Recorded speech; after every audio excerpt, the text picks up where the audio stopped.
Eastern railway Howrah division থেকে ticket collector পদে রিক্রুটমেন্টের নতুন বিজ্ঞপ্তি প্রকাশিত হয়েছে। বিজ্ঞপ্তি প্রকাশিত হয়েছে 12/4/2024 তারিখে। এ অনুসারে এখানে কিছু কিছু স্টেশনের নাম আছে যেগুলোতে আপনারা সেই জায়গাগুলো থেকে বিলং করলে আপনারা কিন্তু এটা অবশ্যই আবেদন করতে পারেন। প্রথমেই দেখে নেব এখানে regarding engagement of station ticket booking agent নেওয়া হচ্ছে। কোন কোন স্টেশনে নেওয়া হচ্ছে সেটা আমরা দেখে নেব। প্রথমে এখানে বেশ কিছু স্টেশনের নাম কিন্তু মেনশন করা আছে।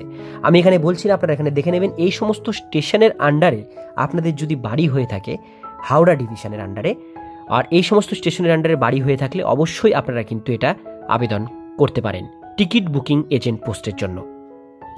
এইবার এখানে মেনশন করা আছে আপনাদের কোন স্টেশনের জন্য। এখানে টেন্ডার কেস নাম্বার এখানে মেনশন আছে, প্রত্যেকটি স্টেশনের জন্য আলাদা আলাদা। এর সঙ্গে দেওয়া আছে cost of tender form, tender ফর্মের কস্ট কত হবে, আর্নেস্ট মানি আপনাদের কত দিতে হবে, সিকিউরিটি ডিপোজিট আপনাদের কত দিতে হবে, সমস্ত কিছুটাই কিন্তু এই অ্যাপ্লিকেশন ফরম্যাটের মধ্যে মেনশন করা আছে। পিরিয়ড অফ এঙ্গেজমেন্ট 1 বছরের এঙ্গেজমেন্টে এগুলো নেওয়া হচ্ছে। তারপরে আপনারা কিন্তু যে সিকিউরিটি ডিপোজিট করবেন চাকরি ছাড়বার পরে সেটা কিন্তু ডিপার্টমেন্ট আবার আপনাদেরকে কিন্তু ফেরত দিয়ে দেবে। আর রিনিউয়েবল যদি ব্যাপার থাকে সেক্ষেত্রে আপনারা কিন্তু রিনিউয়েবল করে প্রতি বছর কিন্তু এটা ধীরে ধীরে এগিয়ে যেতে পারবেন। তো এখানে কিন্তু বেশ 19খানা কিন্তু স্টেশনের নাম মেনশন করা আছে। 19টি স্টেশনের মধ্যে যে স্টেশনে আপনাদের বাড়ি সেই হিসাবে আপনারা কিন্তু এটা আবেদন করতে পারবেন। এবার আমরা দেখে নেব এলিজিবিলিটি কন্ডিশন এখানে কি মেনশন করা হয়েছে এই পোস্টের জন্য। এখানে প্রথমে বলা হয়েছে eligibility qualification for engagement of STVA. STVA এই যে পোস্ট, এই পোস্টের জন্য প্রথমে বলা হয়েছে the applicant should be a resident of the local district in which the station is located hire STVA. অর্থাৎ যে লিস্টটা আপনাদেরকে দেখালাম সেই লিস্টের আন্ডারে যে স্টেশনগুলোর নাম, সেই স্টেশনের এলাকায় যদি আপনাদের বাড়ি হয় সেক্ষেত্রে আপনারা এটা আবেদন করতে পারবেন।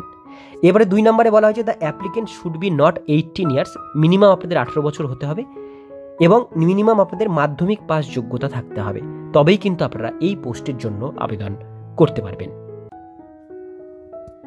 এবার বিষয়টা হচ্ছে কিভাবে আবেদন করবেন। আবেদন করবার জন্য আপনাদের এই পিডিএফ এর মধ্যে 4 নম্বর এবং 5 নম্বর দুটো পেজ আছে যেগুলো অ্যাপ্লিকেশন ফরম্যাট দেওয়া হয়েছে। এই পিডিএফটি ডাউনলোড করে নিয়ে 4 এবং 5 এই 2 নম্বর দুটো পেজ কিন্তু প্রিন্ট আউট করতে হবে, করে এখানে একটা ফটো আপনাদের লাগিয়ে দিতে হবে, recent colour passport size, self attested করতে হবে এবং পুরো ফর্মটা ইংলিশে ক্যাপিটাল লেটারে পরিষ্কার করে আপনাদের ফিল আপ করতে হবে। পুরো ফর্মটা ফিল আপ করে নিয়ে এর সাথে ডকুমেন্টসগুলো আপনাদের কিন্তু অ্যাটাচ করতে হবে।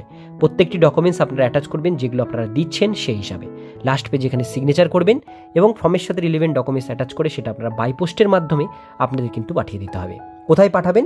উপরে এই অ্যাড্রেসটি কিন্তু মেনশন করা আছে, এই অ্যাড্রেসে আপনারা পাঠাবেন। নাহলে প্রথম পেজে একদম কিন্তু আপনারা প্রথম পেজে পাবেন অ্যাড্রেস, সেখানেও আপনারা এই অ্যাড্রেসে কিন্তু পাঠিয়ে দিতে পারেন। তো এটাই ছিল আজকে ডিটেলস বিষয়। খুব শীঘ্রই আপনারা হাওড়া ডিভিশন আন্ডারে যে সমস্ত স্টেশনে বাস করছেন সেই হিসেবে এটা আবেদন করবেন। আজকের ভিডিও এতটুকুন পর্যন্তই। ভিডিওটি কেমন লাগলো কমেন্টে জানাবেন, ভালো লাগলে লাইক করবেন, চ্যানেলে প্রথমবার হলে সাবস্ক্রাইব করে পাশের বেল আইকনটিকে বাজিয়ে রাখবেন, কারণ আমরা এরকমই গুরুত্বপূর্ণ হেল্পফুল আপডেটগুলো আমাদের চ্যানেলে দিয়ে থাকি।